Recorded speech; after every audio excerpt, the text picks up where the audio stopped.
মুসলমান হয়েছেন, আল্লাহর হাবিবকে বলতে লাগলেন, নবী আলাসনা আলাল হক, আমরা কি সত্যের উপরে নই? নবী বললেন, বালা, অবশ্যই আমরা সত্যের উপরে আছি। ওমর বলেন, নবী আমরা যদি সত্যের উপরে থাকি, সত্য কখনো গোপন থাকতে পারে না, চলেন মক্কার বুকে ইসলামটা প্রকাশ্যে প্রচার করতে চাই। সুবহানাল্লাহ পড়বেন না? ওমর রাদিয়াল্লাহু তাআলা আনহু তিনি বের হয়ে গিয়েছেন, মক্কার বুকে দুইটা লাইন করেছেন, তিনি নারায়ে তাকবীর, লিল্লাহি তাকবীর, আল্লাহু আকবার ধ্বনি দিয়ে পুরো মক্কার জমিনটা কাঁপিয়ে দিয়েছে। আবু জেহেল বলে, কি ব্যাপার, আমার এলাকায়, আমার নির্বাচন এলাকায় আল্লাহর নামের ধ্বনি দেয়, এত বড় সাহস কার? চল তো দেখি, বেটাকে ধরতে হবে। আবু জেহেল যখন গিয়ে দেখতে পেল তো ওমর, এ তো আর কেউ নয়। যখন আবু জেহেল ওমরকে দেখতে পেয়েছে, নিজের জানটাকে বাঁচাতে পিছন ভাগতে শুরু করেছে, পরে আল্লাহু আকবার। এই ছিল ওমর। মুসলমানদের এই ক্রান্তি লোকদের একজন ওমরের দরকার, মুসলমানদের এই দুঃসময়ে একজন ওমরের দরকার। আমি বলছি, আজকেও যদি মুসলমানরা যে অবস্থায় আছে, যুবকরা যদি হাতে হাত রেখে, কাঁধে কাঁধ রেখে এক ইসলামের জন্য দাঁড়িয়ে যায়, পুরো বিশ্বের কাফেররা পালানোর মতো গর্তে খুঁজে পাবে না। চিল্লায়া বলেন ঠিক কিনা? মুসলমানদের এক হতে হবে, যুবকদের এক হতে হবে, ওমরের ভূমিকা অবতীর্ণ হয়ে ইসলামটাকে প্রচার করতে হবে। রাজি আছেন না ইনশাআল্লাহ?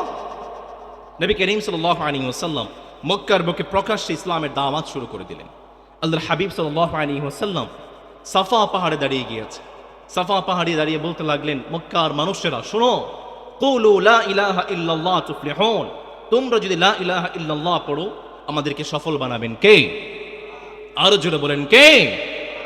মক্কার কাফেররা বলতে লাগলো, আবু লাহাব বলতে লাগলো, কে রে মুহাম্মদ, মা জামা'তানা ইল্লা লিহাদা, তুমি কি আমাদেরকে ইসলামের দাওয়াত দেওয়ার জন্য এখানে একত্রিত করেছো? তাব্বান লাকা ইয়া মুহাম্মদ, মুহাম্মদ তুমি ধ্বংস হয়ে যাও। নাউযুবিল্লাহ, কালকে পড়িয়েন। এই কথা বলে আবু লাহাব সাথে সাথে একটা পাথর নিয়ে আল্লাহর হাবিবের দিকে ছুঁড়ে মেরেছে। আল্লাহর হাবিবের শরীর থেকে রক্ত মুবারক ঝরে পড়ছে।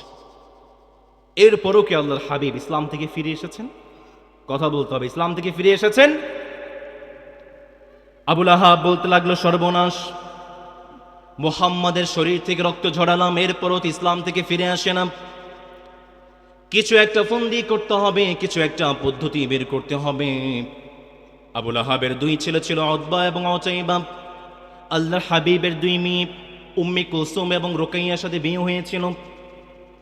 আবু লাহাব বলতে লাগলো, মুহাম্মদ তো একজন বাবা, মুহাম্মদ তো মায়ের, মুহাম্মদ তো পিতা, অবশ্যই বাবা হিসাবে, পিতা হিসাবে মুহাম্মদের মধ্যে কিছুটা দুর্বলতা আছে। সাথে সাথে বাড়িতে চলে গিয়েছে। দুই ছেলে উতবা এবং উতাইবাকে বলতে শুরু করলো, উতবা এবং উতাইবা, আজকে এখনই যাও মুহাম্মদের বাড়িতে গিয়ে তার দুইটা মেয়েকে তালাক দিয়ে আসো। উতবা এবং উতাইবা সাথে সাথে আল্লাহর হাবিবের বাড়িতে চলে গেলেন, আর আল্লাহর হাবিবকে বলে দিলেন, মুহাম্মদ তুমি নাকি মক্কার বুকে ইসলামের দাওয়াত শুরু করেছো, তার শাস্তি হিসাবে আজকেই তোমার দুই মেয়ে উম্মে কুলসুম এবং রুকাইয়াকে তালাক দিয়ে তোমার বাড়িতে রেখে গেলাম। নাউযু বিল্লাহি মিন যালিক। ফ্রি ফ্রি ইসলাম পেয়েছেন, ইসলামের মর্মটা বুঝেন না। বাপ দাদা সূত্রে ইসলাম পেয়েছেন, ইসলামের মর্মটা বুঝেন না। শুনে যান, আল্লাহর হাবিব কতটা কষ্ট করে পৃথিবীর বুকে ইসলামটা প্রচার করেছেন। ইসলামের জন্য আল্লাহর হাবিবের দুইটা মেয়েকে তালাক খেতে হয়েছে। এরপরও কি ইসলাম থেকে ফিরে এসেছেন? মক্কার কাফেররা পাগল হয়ে গিয়েছে, কিভাবে মুহাম্মদকে ইসলাম থেকে ফেরানো যায়। নবী করিম সাল্লাল্লাহু আলাইহি ওয়াসাল্লামকে বলতে শুরু করলো, মুহাম্মদ ইসলাম থেকে ফিরে আসো, ইসলাম থেকে সরে আসো। মক্কায় যত সুন্দরী সুন্দরী নারী আছে, সব সুন্দরী সুন্দরী নারী তোমাকে দিয়ে দেব। মুহাম্মদ ইসলাম থেকে ফিরে আসো, মক্কায় যত ধন সম্পদ আছে, সব ধন সম্পদ আমরা তোমাকে দিয়ে দেব। মুহাম্মদ তুমি ইসলাম থেকে ফিরে আসো, মক্কার নেতা গোত্রপতি আমরা তোমাকে বানিয়ে দেব। নবী করিম সাল্লাল্লাহু আলাইহি ওয়াসাল্লাম বললেন, ও মক্কার কাফেররা, মক্কার বোকা লোকেরা, লাউ ওয়াদাউ শামসা ফি ইয়ামিনি ওয়াল কমারা ফি ইয়াসারি, তোমরা আমাকে নারীর লোভ দেখাও, সম্পদের লোভ দেখাও, তোমরা আমাকে ক্ষমতার লোভ দেখাও। মক্কার কাফেররা শুনে রাখো, আমার এক হাতে যদি সূর্য এনে দাও, আর এক হাতে যদি তোমরা আমাকে চন্দ্রটা এনে দাও, এরপরও আমি ইসলাম থেকে এক বিন্দু পরিমাণ সরে আসতে পারবো না। নবী করিম সাল্লাল্লাহু আলাইহি ওয়াসাল্লামকে কোনোভাবে ইসলাম থেকে ফেরাতে পারে না। হজের সময় চলে এসেছে, পৃথিবীর আনাচে কানাচে থেকে মানুষ মক্কায় আসবে হজ আদায় করার জন্য। মক্কায় বড় বড় কাফের যারা ছিল, উতবা ছিল, উতাইবা ছিল, সব আবু লাহাব ছিল, শাইবা ছিল, তারা চুক্তি শুরু করলো পৃথিবীর আনাচে কানাচে থেকে মানুষ মক্কায় আসবে হজ আদায় করার জন্য। আমরা যদি তাদের মাঝে মুহাম্মাদের কিছু বদনাম ঢুকিয়ে দিতে পারি, তাহলে তাদের মাধ্যমেই পুরো বিশ্বে মুহাম্মাদের বদনামটা ছড়িয়ে যাবে। এই ঘৃণ্য ষড়যন্ত্র বাস্তবায়ন করার জন্য বড় বড় কাফের যারা ছিল, আবু লাহাব, উতবা, শাইবা, আবু জেহেল, হাজিদের পিছন পিছন ছুটতে শুরু করেছে। আর মক্কার হাজিদেরকে বলতে শুরু করেছে, মক্কায় কিন্তু একজন পাগল আছে, তার নাম হচ্ছে মুহাম্মদ। তোমরা কিন্তু ভুলেও সেই মুহাম্মাদের কাছে যাবা না। কিন্তু আমাদের মানব জাতির স্বভাব হচ্ছে আল ইনসানু হারিসুন ফিমা মুনিআ, আমাদেরকে যেই জিনিস থেকে নিষেধ করা হয় আমরা কিন্তু সেই জিনিসের প্রতি বেশি ঝুঁকে যাই।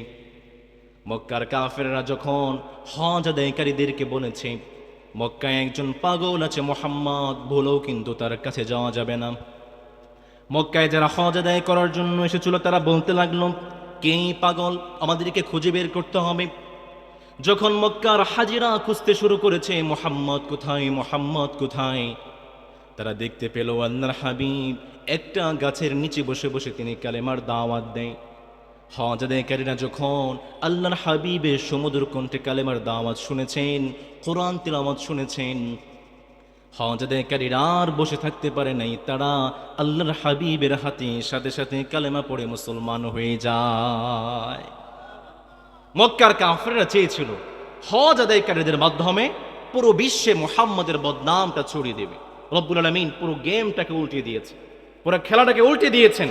রব্বুল আলামিন এই হজ আদায় করার মাধ্যমেই পুরো বিশ্বে মুহাম্মাদের সুনাম এবং সুখ্যাতি ছড়িয়ে দিয়েছেন। চিল্লায় পড়ে আল্লাহু আকবার। আজও দেখবেন পুরো বিশ্বে মুসলমানদের বিরুদ্ধে ষড়যন্ত্র হচ্ছে, মুসলমানদেরকে নিয়ে বিভিন্ন কথা বলা হয়, মিডিয়াতে মুসলমানদেরকে নিয়ে অপপ্রচার করা হয়। আমার যুবক ভাইরা যারা আছে, অনেক সময় নাটক মুভির বিভিন্ন ক্লিপস আমাদের সামনে চলে আসে।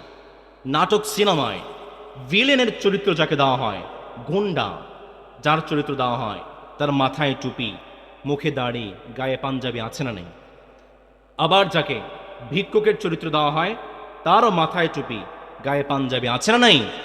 এর মাধ্যমে পুরো বিশ্বে মুসলমানদেরকে কাঙ্গাল এবং একটা অপপ্রচার করা হচ্ছে। পুরো বিশ্বে মুসলমানদেরকে অপপ্রচার করা হচ্ছে। এরপরও কি ইসলামটা থেমে আছে? কথা বলেন, এরপরও কি ইসলামটা থেমে আছে? আমরা ভারতের বিভিন্ন মিডিয়াগুলোতে মুসলমানদেরকে অপপ্রচার করা হচ্ছে। ভারতের বিভিন্ন মিডিয়া বলছে বাংলাদেশে নাকি হিন্দুরা নির্যাতিত হচ্ছে, বাংলাদেশে নাকি সংখ্যালঘু যারা, তাদেরকে তো আমরা সংখ্যালঘু বলি না, হিন্দু ভাইদেরকে আমরা সংখ্যালঘু বলি, হিন্দুরা নাকি নির্যাতিত হচ্ছে, নিষ্পেষিত হচ্ছে। আমরা বলছি তোমাদের ইন্ডিয়াতে হিন্দুরা যে পরিমাণ নিরাপত্তায় আছে তার চেয়ে 10 গুণ বেশি নিরাপত্তায় আমার বাংলাদেশে বসবাস করছে, ঠিক কিনা? ভারতে আমরা শাসন করেছি 800 বছর, মুসলমান ভারতে শাসন করেছে 800 বছর। আমরা যদি নির্যাতন করতাম, আমরা যদি অবিচার করতাম, ভারতের বুকে একজন হিন্দু বেঁচে থাকতে পারত। অন্যদিকে আমরা ক্ষমতা ছেড়েছি মাত্র কয়েক বছর, হিন্দুদের ক্ষমতায় এসেছে মাত্র কয়েক বছর। 1954 সাল থেকে 2024 সাল পর্যন্ত ভারতে বিভিন্ন অকারণে মুসলমানদের সঙ্গে তারা প্রায় 7,000 সংঘর্ষে জড়িয়েছে এবং 7,000 সংঘর্ষে প্রায় কয়েক লক্ষ মুসলমানকে তারা শহীদ করেছে। আমরা যদি অবিচার করতাম, আমাদের চট্টগ্রামের জমিনে, চট্টগ্রামের ভূমিতে আমাদের ভাই সাইফুল ইসলাম আলিফের রক্ত ঝরেছে। আমরা যদি বিচার করতাম, আজকে আমরা বসে থাকতাম না, কোনো হিন্দু বাংলার জমিনে থাকতে পারত না। আমরা অবিচার করিনি। কথা হচ্ছে যেই জমিনে যার রক্ত ঝরে সেই জমিনটা তার হয়ে যায়। মানুষ পানিতে ভিজলে কাপড় বদলায়, ঘামে ভিজলে ভাগ্য বদলায়, আর রক্তে ভিজলে ইতিহাস বদলায়। আজকে বাংলার জমিন মুসলমানদের রক্তে রঞ্জিত হয়েছে। ইন্ডিয়াতে কয়েকদিন আগে মসজিদে হিন্দুরা ঢুকে মুসলমানদেরকে গলা কেটে জমাই করেছে। আফগানিস্তানে, ফিলিস্তিনে, মায়ানমারে হাজার হাজার